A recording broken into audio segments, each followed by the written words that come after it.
Director of the Mayor's Office of Nightlife and Culture. I appreciate everybody for being here today. Got a couple thank yous I want to send out to everyone before we get started. Obviously, this could not have been done without the leadership of our amazing mayor, so let's give it up for Mayor Muriel Bowser. Her support for the Office of Nightlife and Culture, as well as the arts and cultural nightlife industries, has been amazing. So definitely want to thank her and appreciate her support. Also, we have Councilmember Brandon Todd from Ward 4. Councilmember Todd introduced the legislation for our office and the commission. So without his introduction of the legislation, I wouldn't be in this position. So thank you, sir. We also have Commissioner Renato Bisnowski. He is the chairman of the Commission on Nightlife and Culture. Thank you for being here today. Would like to thank the team involved in putting this nightlife impact study together. Acting Deputy Mayor for Planning and Economic Development, John Falchicchio. Let's give him a hand. And the entire DEMPED staff. I saw Karima Woods in here. Thank you, Karima. Keith Sellers and the Washington, D.C. Economic Partnership, Chad as well. Thank you. John Stover and Associates, Brick and Story, and the Javert Group. Thank you all for putting the hard work in to produce this study. The Mayor's Office of Community Affairs, Director Lamar Akins and his team, thank you. The entire EOM team for their support, as well as our sister agencies, ABRA, DDOT, Health, DC Health, and other agencies that have helped contribute to a lot of the data that we have in this report. So now I'll bring Kathleen Hollinger up, who is the president of the Restaurant Association Metropolitan of Washington, D.C. Thank you.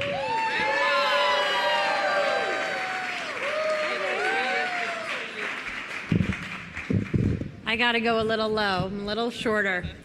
Good afternoon, DC. Good afternoon. I want to first and foremost applaud and thank our fantastic mayor, Mayor Bowser, for her very consistent support of our industry.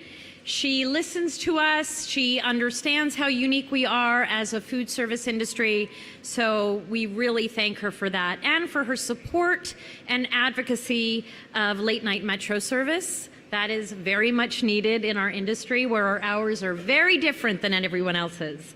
And for the establishment of the Office of Nightlife and Culture, with a thank you also to Councilmember Todd for introducing legislation on a role that we are truly benefiting from as an industry. So thank you.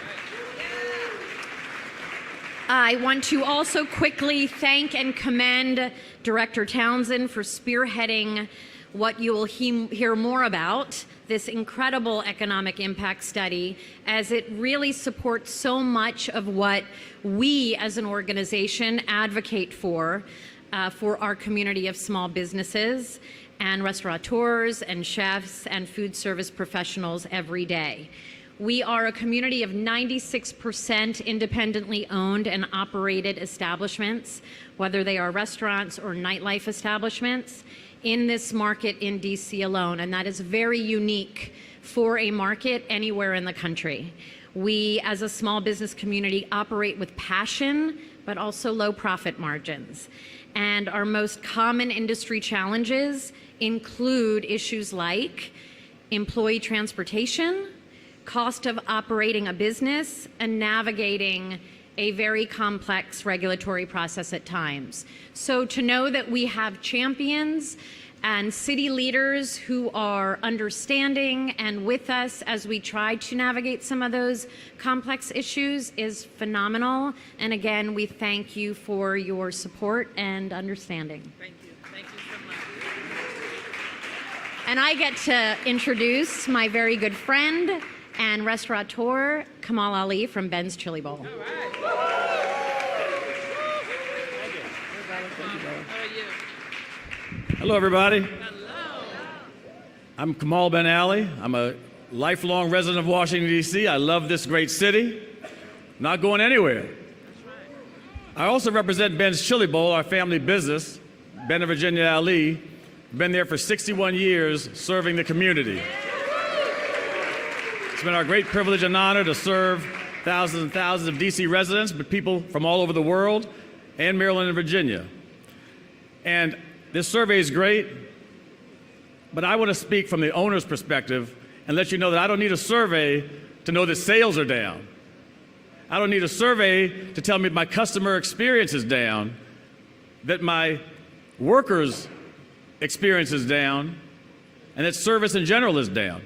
I've polled myself from my numbers and my friends' numbers, Mark Barnes from the Park, Andy Shalal, Busboys and Poets. We've got lots of guys, Seth Hurwitz from 930 Club, and our sales are down 30% since 2016. These businesses thrive off of the late night traffic of people coming from Maryland and Virginia, as well as the District of Columbia. How are they supposed to get home without Metro? They've been drinking, they've been having a good time, enjoying themselves. They need late night transportation. How do my workers get home? We've had to close our kitchen earlier because the kitchen staff is even less paid than the wait staff. So we can't depend on the alternating rates of Uber and Lyft and these types of things that kind of peak at rush hours, peak hours. We need Metro to stay open late night. Sales, service, our guest experience, people coming from Maryland or Virginia, people coming out on the town and say, gosh, I got to cut my evening short at 11:30 to get home. They just don't come, right? This is something that we can all testify as owners. So I just want to lend my support for what the mayor's doing, for what the Office of Nightlife and Culture is doing. And Metro, we need you to stay open. Keep Metro open. Keep Metro open. Keep Metro open. Keep Metro open. Keep Metro open. All right? It is my great privilege to make the next introduction to a lady that makes running the District of Columbia look easy. To a lady that supports the residents of the District of Columbia, the neighbors of the District of Columbia, neighborhoods, but also the business owners like myself. She's always been a friend of Ben's Chili Bowl and the business community, and we will always support her as well. Most recently, she's also made go-go the official music of DC, all right? She's helped make Washington a world-class city and an international destination. I'd like to introduce Baby Miranda's mom and my good friend, Mayor Muriel Bowser. Thank you. Thank you. Well, good afternoon, everybody. I am really excited to see all of you because you are talking about something that's critically important to workers in Washington, D.C. And we love all that our city is about. We love the monuments and memorials, the parks, the rivers, the sports, the great hotels, the food, the culture, but most of all, we love the people. And we can't have any of those things if it's not for good people that come to work every single day to serve us right here in the nation's capital. So let's hear it for DC workers.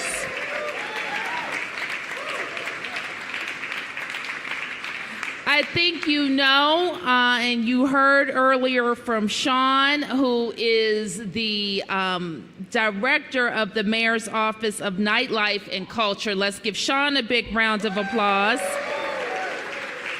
You will hear from Councilmember Todd, who is our Ward 4 council member. Let's give Councilmember Todd a big round of applause. That the nighttime economy in Washington, D.C. is more than fun, food, and games, now isn't it? What the nighttime economy represents are thousands of people who go to work each and every day and night that earn a good living in Washington, D.C., and that raise their families because of the nighttime economy.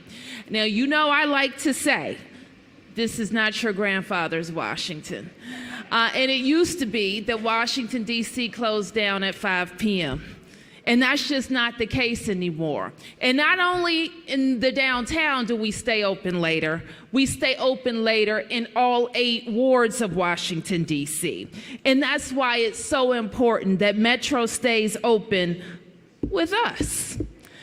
Because we need to get around safely, and our workers need to get to and from work. And I bet if I ask our workers who are with us, because we know how important it is for them to get back and forth home safely. And we want to thank Unite Here Local 23 for their attendance. Give them a big round of applause. We want to thank SEIU 32BJ for being here and always being here. And we want to thank UFCW Local 400 that serve us each and every day for being with us as well, and thank them for all that they do. Let me give you a couple of more numbers. $7 billion in annual revenue from our nightlife industry. 65,000 jobs supported by our nightlife energy. These workers help us welcome 20 million visitors to Washington, D.C. each and every year. They staff our hospitals, maintain our offices, keep the lights on in Congress, bring us concerts and theater, and support all of our sports venues as well. These workers are the lifeblood of Washington, D.C., and I assure you, they also live in Maryland and Virginia. So this question is not just a question about should DC be able to stay open a little bit later. It's whether this region should support its workers and stay up a little later. Its leaders in Maryland and Virginia should recognize that their workers have been left behind by shortening Metro's hours. Now, we love our Metro, don't we? I can go anywhere in the United States, indeed anywhere in the world, and people tell me how great our system is. It's clean, it's efficient, and it's safe. And it has been important for Metro to focus on making sure the investments in safety have been happening and have been happening efficiently. Now, I thought they could do it and keep the Metro open. I did, and I still do. But they've had several years now to invest in that plan. And I'm very happy to see that the current budget before the Metro Board, as introduced by Paul Wiedefeld, the general manager, includes later hours for Metro to keep Metro open. So now Metro goes around the region to talk about proposed cuts or additions of service. And this proposed addition gets us closer to where we need to be. So as everyone is going out and talking to Metro about Metro late night service, you tell them that this is not about fun, food, and games, because fun, food, and games are important, but we couldn't have any of that without the people to get back and forth to work. This is also about the healthy, vibrant economy for our entire region. This region is competing with regions across the United States of America. And to think that we have hours that, you know, they're just not comparable to world capitals. That's a problem for how we grow our economy. So we are one of the biggest payers for Metro service. We make sure that we make an extra payment to Metro so our kids ride free on Metro. We're making payments to Metro so that Metro can go to the Silver Line can extend further and further into Virginia. So we play our role regionally, and this is an important regional investment. So with that, I'm going to stop talking. I'm going to let Sean, I'm going to ask Councilmember Todd to come out and talk a little bit more about our nightlife economy. Thank you, Councilmember. Good afternoon, everyone. My name is Brandon Todd, and I represent Ward 4 in the Council of the District of Columbia. And I'm just thrilled to be here this afternoon at this rally to talk about making sure that our city and region continues to have great metro service.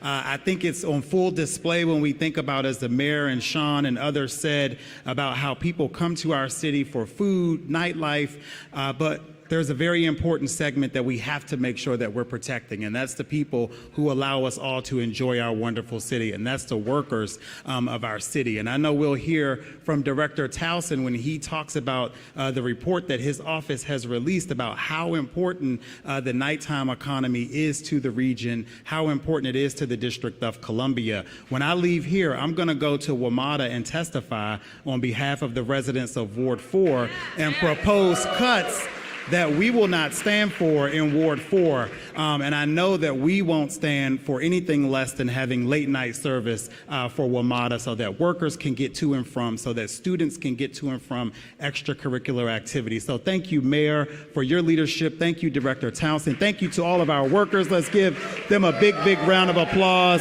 And let's make sure we keep Metro open. Thank you, everybody. Keep Metro open. Thank you. Thank you.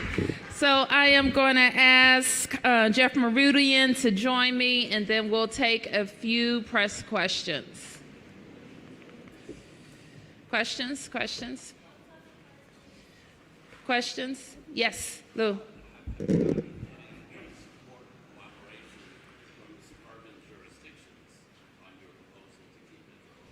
Well, Lou, thank you for that question. Lou's question was, have we gotten support from local jurisdictions on our proposal to keep Metro open? So let me be clear. The general manager has baked later hours into the proposal that's before the Metro Board, in addition to some other suggestions to augment service on rail and on the bus, in addition to some proposals to balance those additional services with streamlining other services that aren't working as efficiently. So that's what's before the board now, and I'm going to ask Jeff to speak to anything else I've missed there. I think, Mayor, you covered everything. We know that there are residents in our neighboring jurisdictions that are supportive of the general manager's proposal. We've heard that in the testimony at public hearings. We have a public hearing that's happening right now after this, right down the street at WMATA headquarters, where I expect that we'll hear continued support for these late night hours. You just want to say what exactly is on the table for hours. Sure. What we're talking about is an extension of hours, 30 minutes for weekday service, an extra hour on the weekends. Worth noting that Mayor Bowser has been the consistent voice and champion for this going forward, not just for what the general manager has proposed, but really for restoring late night hours in general to the entire system. It's a priority for us because we know it means so much to our residents. And we also know, as the mayor said, that it means so much to those residents of neighboring states who are working here during the late night hours.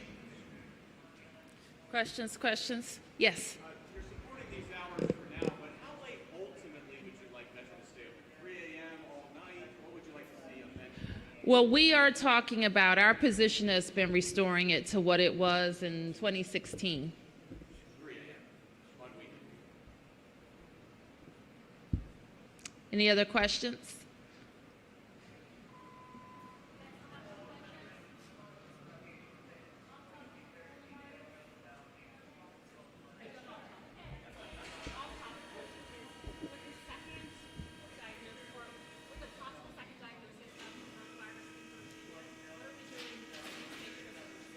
Sure. So I asked our Director of Health, LaQuandra Nesbitt, to join us as well for a brief update.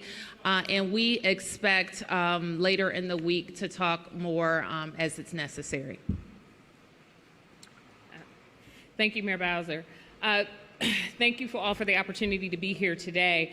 We do want to make sure that we emphasize that the risk to the population in the United States continues to remain low, and the risk to the residents of the District of Columbia continues to remain low. We continue to coordinate with our partners, some of them here today, HCEMA, Fire and EMS, and many other partners, including our hospitals, healthcare facilities, and our healthcare providers in the District of Columbia. We are monitoring people who have traveled to countries where there is community spread. We will continue to work with our healthcare providers who believe that they have individuals who are showing signs and symptoms which are consistent with the common cold, consistent with the flu. They can call us at the health department. We will consult with them and determine if individuals need to be tested.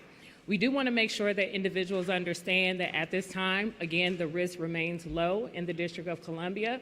It is not necessary to have face masks on when you are out and around in the community. It is necessary to practice the same things that we advocate for with the flu, which is stay home when you're sick, to call ahead to your healthcare provider if you believe that you have something consistent with the flu or COVID-19, to work collaboratively with your local public health agency, which in this case would be DC Health. And we have much of this information on our website if people need further guidance. Yes.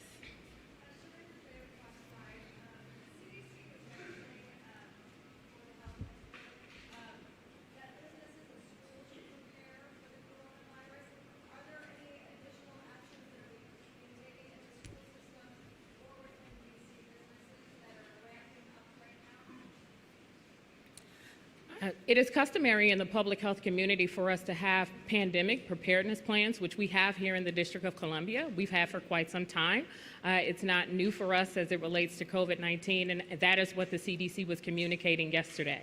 And that preparedness as it relates to pandemic extends to not just the healthcare community, but also to businesses and schools. We have for several weeks now been in contact with our business community, with our schools, which includes our universities, so that they understand what is expected of them. Those types of preparedness plans includes what would need to be done in terms of telework, creating learning opportunities so that our community continues to remain active. As the mayor has emphasized today, and for those of you who are used to working with her, she values public health and public safety. She also values keeping DC open. And so part of our preparedness plans ensures that we have the ability to do that. Hold on one second. Anything about travel in and out of our airports you want to add? Yes. So as we have been working and coordinating with our federal and regional partners, there is a coordinated effort to ensure that individuals are screened at 11 airports. That process still remains in place. As there has been increasing number of cases now in 37 countries, we ask that individuals who are treating healthcare providers or individuals who have traveled to those countries have any questions about their potential exposure, they can reach out to us at DC Health. There has been no change in the risk assessments for individuals outside of those who have traveled to mainland China at this point. If there is a change in the risk assessment for individuals who have traveled to other countries, we will provide that updated guidance as soon as possible. Yeah, the questions, community question.